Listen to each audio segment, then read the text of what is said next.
In this video, we're going to talk about altitude generators for people that are interested in high altitude mountaineering.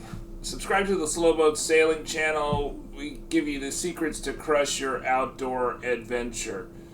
So, I have been trying to find good videos on altitude training for mountaineering, and I just have not been able to find them. And so that's why I'm making this here.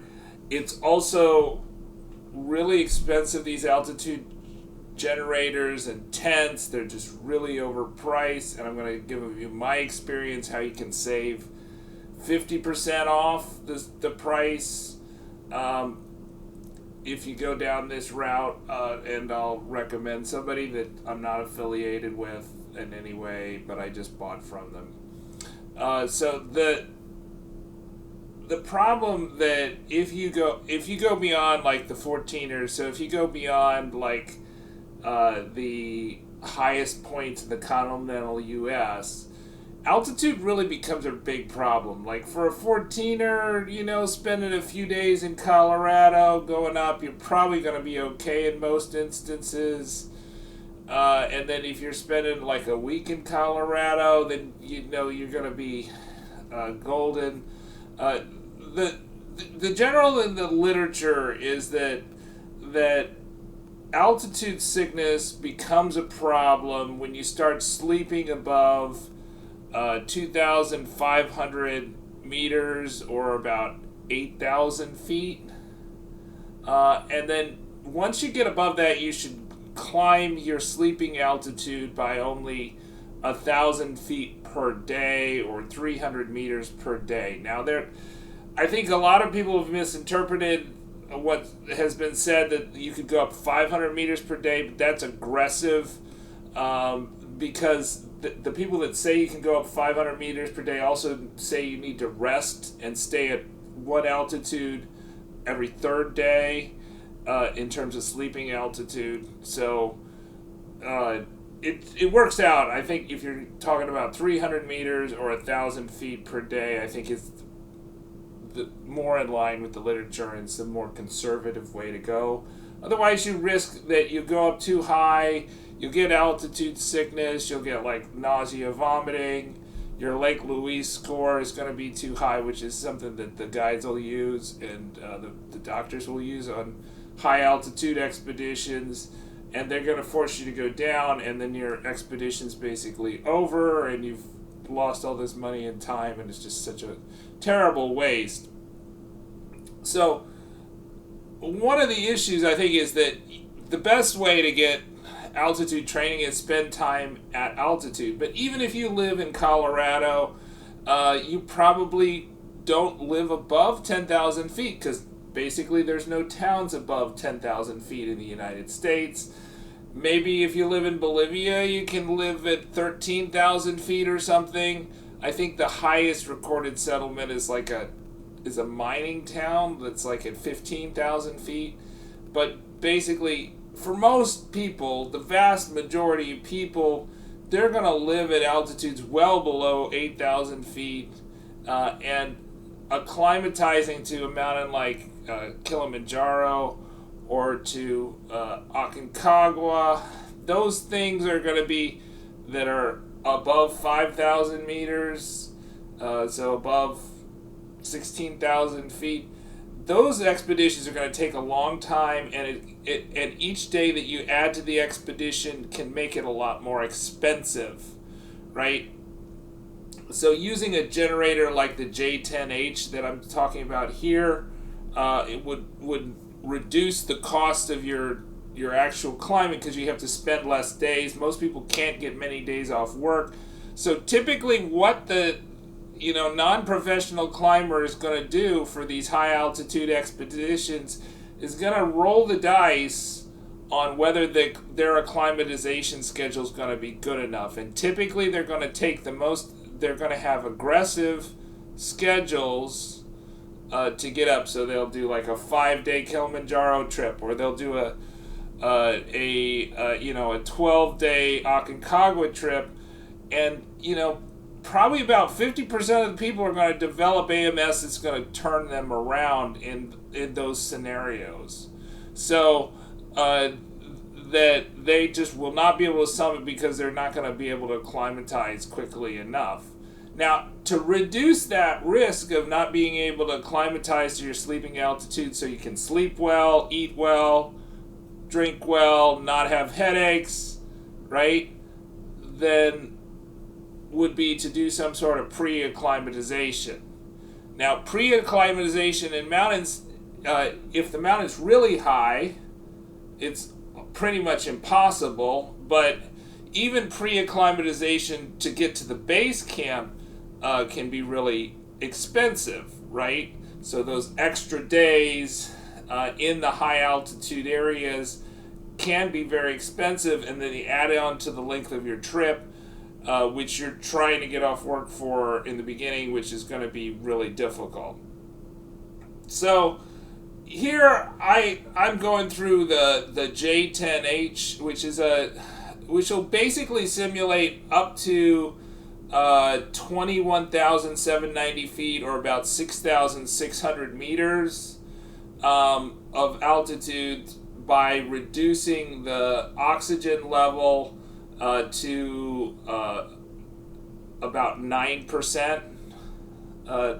So the really, when people talk about like altitude generators, they're talking about normabaric, where the actual pressure of the air that you're breathing is not reducing, but the amount of oxygen in the air is reducing, which is effectively the same situation as if you were going to altitude.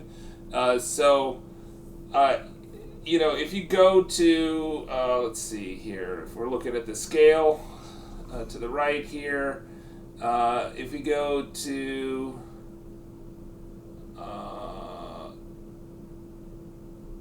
10,000 or 17,000 feet, we have half the oxygen, effective oxygen, as at sea level. Why is that? Because the barometric pressure reduces, the partial pressure of oxygen reduces to half what it is at sea level. What these generators do is they pump in nitrogen into the air to reduce the percent of oxygen. So when you go higher on a mountain, the percent of oxygen is always 21%, but the partial pressure is less, and so your effective oxygen is less. And so if you're at like 18,000 feet, it's half the oxygen at sea level, right? And so, for me, the epiphany for me, and if you'll see on this channel, we'll talk about my experience with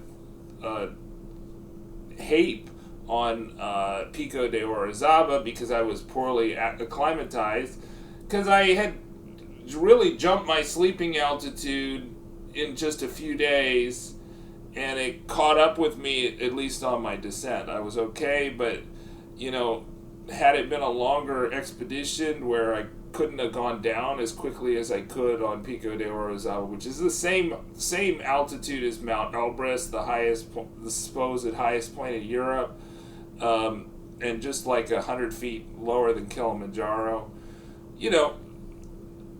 But I basically had limited time. I had a limited time window, right? And that was the cause of why I was not acclimatizing. Had I had 2 weeks, I would have acclimatized more.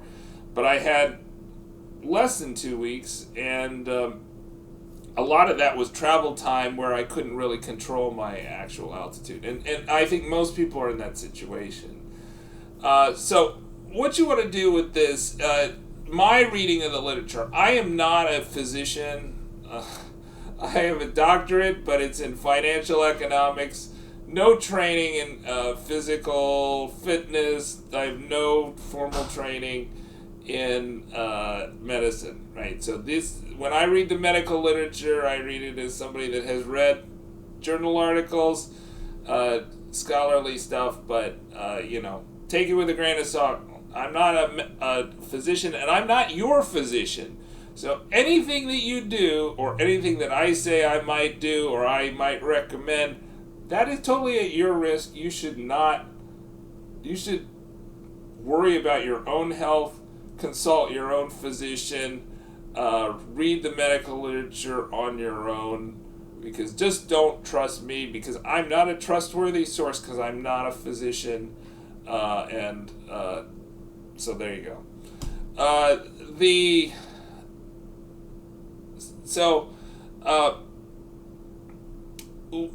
This Jay-10H is marketed by I think Hypoxico as the Sierra 100 in the U.S., and it is sold for twice what it will sell for if you buy it direct from Alibabba or Aliexpress.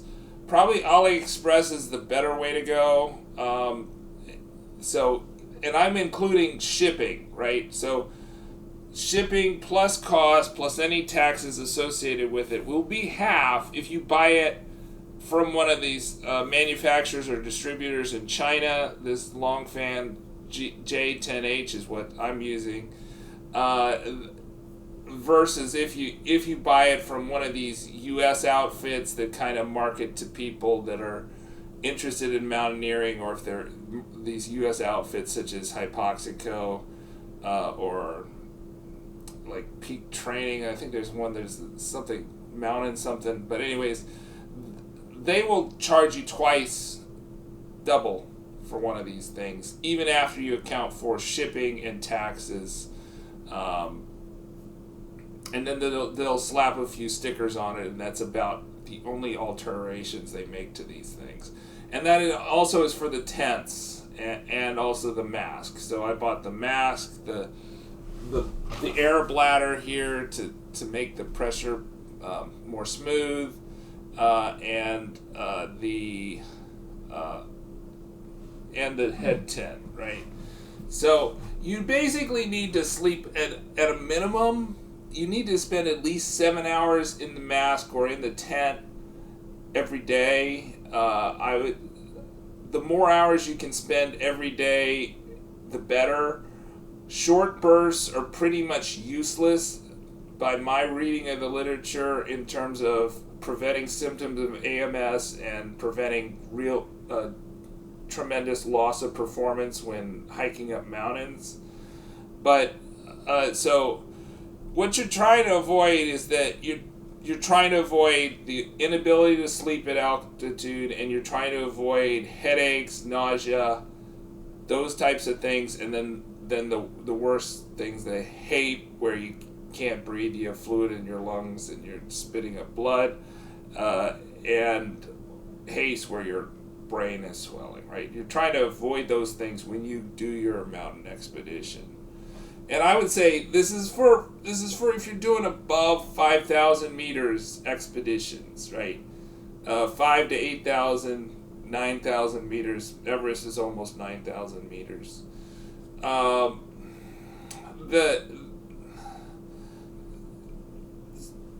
think below 5,000 meters, you're probably going to get enough pre-acclimatization. But, if you've got a short time window, this could also be helpful for 14,000 foot mountains too, because if you're going from sea level to a 14,000 foot mountain and you're at the base of the mountain at 10,000 feet, I have done that, and I did have some mild AMS symptoms, right? So when I went from like 3,000 feet to 10,000 feet sleeping altitude, climbed Quandary Peak, felt a little fuzzy on the way up, and I also kind of had like some mild AMS symptoms there. So that was like a pretty poor acclimatization schedule, even for that relatively low peak. But typically you can get away with it on the lower peaks, but definitely not on the higher peaks. So above 15,000, 16,000, 17,000, 20,000 feet, right? And I think the other thing is, like, if you're going to do the Ecuador volcanoes, like Quito is like 10,000 feet, and you could get AMS right off the bat just sleeping in Quito, Ecuador, if you're going to do Chimborazo and Cotopaxi and that type of stuff. And similar things are true if you're going to do the Everest Base Camp trek, or do any of the Himalayan mountains or any of the Asian mountains of 6 to 7 to 8,000 meters. That the more acclimatization you come in with, the more likely you're going to be successful on the expedition. Okay, so let me. So one of the quirks of the Jay-10H, if you buy it on your own, is that they don't give you a sticker that like converts things. So what I've done here is I've converted the gauge readings to actual effective oxygen and effective altitude. So the gauge is 3, 2, 1, and 3 is the lowest altitude and 1 is the highest altitude, and then it's got this ball. So there's a switch for 3, 2, and 1. So you want to start out with 3, and then there's a ball and a flow meter with a knob, and you're going to adjust that knob. So you go to 1, 2, 3, 4, 5, 6. And then when you get to the maximum, which is 3 max, is 11,600 feet. So that's roughly the altitude of Confluencia Camp in Aconcagua. So that's like -1 camp in Aconcagua. And so that's like, you need to acclimatize like 3 days before you get to -1 camp in Aconcagua. That would be the medical recommendation. Most guys are not going to do that for you. Most schedules are not going to do that for you. But that would be really what you need to do, instead of like going from Mendoza and walking to Confluencia in 1 day, right? It would be better if you can have like several days at Penitentes or Plaza de Inca, which are about 8 to 9,000 meters of sleeping elevation before you go to -1 camp. And the -0 camp, base camp, that's 14,000 feet. That should be at least like 6 days from starting at Penitentes. And then Camp Canada, you're talking about 17,000 feet, about 5,000 meters. Maybe 16,500, something like that. And then Nido de Condores is 18,000 feet, right? So that's 12 days from starting to sleep in Penitentes. And there's really no place to sleep for the most part. Your operator may have a deal with a hotel, and that'll be part of your package. But maybe not. And maybe they'll just take you to Camp Confluencia right away. And then Camp Cholera, which is the highest camp, that's Camp 3. So Camp 1 is Camp Canada, Camp 2 is Nido Condores, and Camp 3 is Camp Cholera, which is almost 20,000 feet, right? So that would be, to get to that sleeping, you need to have slept progressively 1,000 feet higher for 12 days, starting at the elevation of Punta de Inca or Penitentes, which are about 8,000 feet. All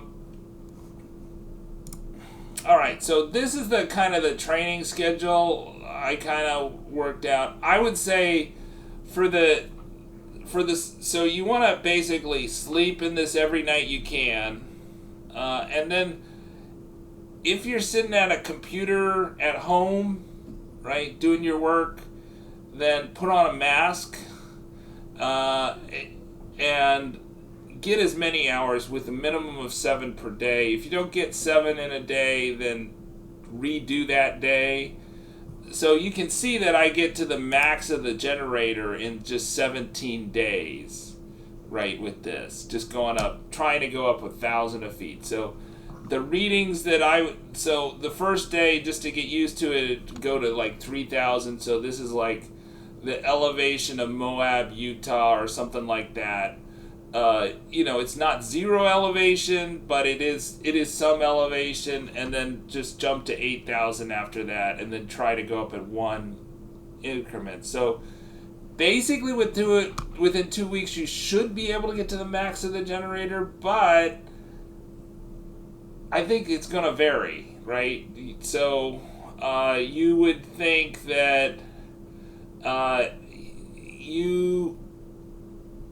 if you're getting headaches, if you can't sleep properly, if you're having other AMS symptoms, and also if your blood oxygen levels are below the low blood oxygen level, then I think that's a problem. So one of the things that you're trying to do is you're trying to get your body to have a low blood oxygen level that is lower than normal. So the normal blood oxygen with the finger. So I've got the picture down below of the finger thing, this thing.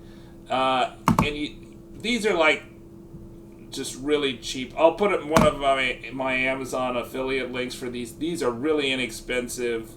I mean, that's one of the red flags of these kind of these companies. They'll sell you these things for ridiculous prices, whereas they're like, I don't know, definitely less than $20, I would say.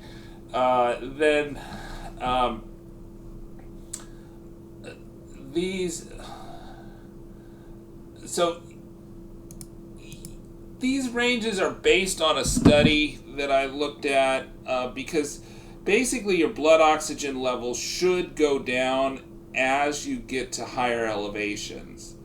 But if you get below the low, then you are going to probably be more likely to get AMS symptoms, so acute mountain sickness symptoms.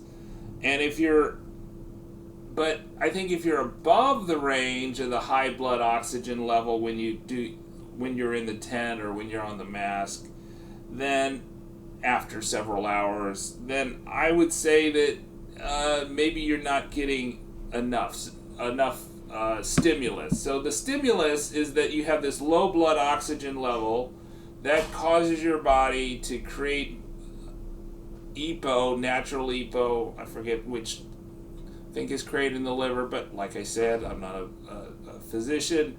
And then that stimulates the production of red blood cells, and so you're going to create more red blood cells. There's stuff about CO2 and peeing. You'll need to drink a lot of water while you're acclimatizing, while you're doing this simulated training.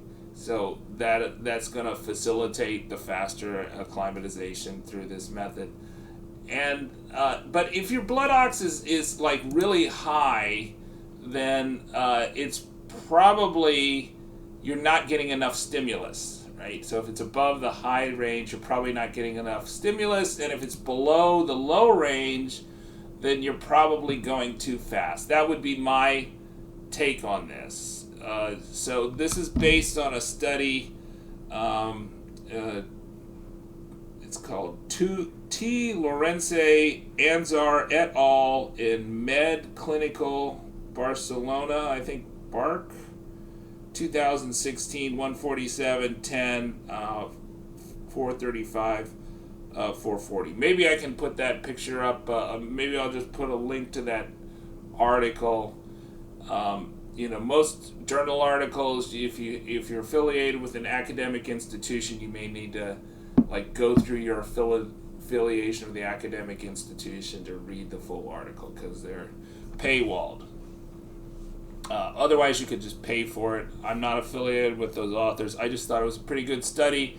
For instance, I heard a story of a guy who paid for a guided expedition on Aconcagua, and he was at 6,000 meters. His camp, I think that was a high camp at 6,000 meters. That was, I think, cholera. They took a blood oxygen of him. He had a 70% blood oxygen. And his guide said, oh, that's too low, you can't go up. But this study, which looked at mountaineers climbing mountains, said 70% blood oxygen at 6,000 elevation was totally normal and not consisted with an elevated risk of AMS, right? So that like I say, guides, maybe they know something, maybe they don't. If you know nothing, then definitely listen to your guides. But, be careful. That would be my advice. But, be knowledgeable. Okay, so try to avoid ignorance because there's too much ignorance. We want to have less ignorance. So, anyways, the idea is that you go up like 1,000 feet, unless you encounter symptoms or if you have low blood ox, and then just stay at that elevation. Maybe go down the elevation and then try to go up 1,000 feet per night until your expedition. The other thing is that I would say that you don't want to have a gap, right? You want to have the smallest gap possible. The red blood cells do last for, I think they're 90 days or something. Maybe it's 30 days. Like I say, not a physician. But they do last for some time. So when you build them up, they do last. So you can go a few days where you're not using the generator and you should be fine. I would just try to avoid having long gaps without the generator. The other thing, so you want to sleep there, spend as much time in the mask as you can, not training, but sitting, right? Not training, but sitting. So it has been shown in the literature that training at high altitude generally doesn't do anything, especially for low endurance things. So the climbing a mountain is a very low intensity endurance thing for the most part, because you're walking slowly. If you can keep on walking slowly up a mountain, you'll get to the top. But if you're getting loopy because of altitude sickness, you're going to have to turn around, right? Or if you got so low blood oxygen level that you cannot get oxygen to your fingers and warm up your fingers, you're going to have to turn around, because it's not just your gloves, but it's also that your acclimatization probably will also affect whether your feet or toes are freeze at altitude. But obviously having 8,000 meter mitts is a great thing. Having double boots is a great thing. Having great wool socks is a great thing to avoid those problems too. But if you're struggling getting oxygen in, and you're out of breath all the time because you're poorly acclimatized, that can drift into other things. Anyway, so you want to do the program for as long as you can. I think that, like, for the Everest programs, they do it like 6 to 8 weeks. For other things, they don't even do programs for it. So rapid ascents have become really big deal in high altitude mountaineering. I assume that a lot of companies are doing it, although one of the more famous companies that does it is like Alpenglow, as they encourage their clients to use a generator, and they'll hook them up with Hypoxic, and you'll pay them tens of thousands of dollars. And so this whole setup was 50% off, essentially. I'll going through Alibabba or Aliexpress. Aliexpress is probably more user friendly. None of them are like using a website, because they're basically targeting companies. So they're targeting companies that are going to be like the domestic middleman. So it's going to be not as good as Amazon or going to rei.com in terms of the experience. It'll be a little bit harder, but this is for somebody that can manage their own plan, right? That can manage their own hypoxic training, and can think ahead and cares about these things.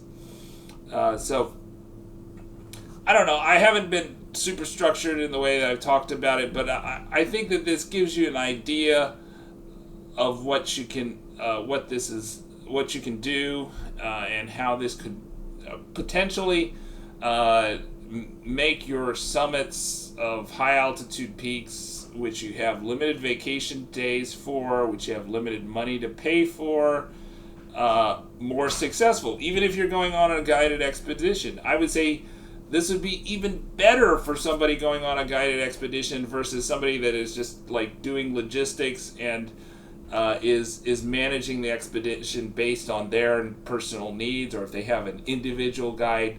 This is even more important for somebody that is in a very structured expedition that has a short time horizon, because if you control your expedition, then you can control your ascent rates and potentially allow your body to adjust more slowly. Whereas if you're in a very structured, very tight window expedition, so if you could do a 12-day expedition on Aconcagua versus a 20-day expedition on Aconcagua, being pre-acclimatized makes a big difference in your success rates. Likewise, being pre-acclimatized and doing the 5-day expedition on Kilimanjaro versus doing the 9-day Northern Circuit route like I did is going to make a big difference on its success rate. So if you had I pre-acclimatized for people pre-acclimatized for the Northern Circuit route, which is like 9 days on the mountain, versus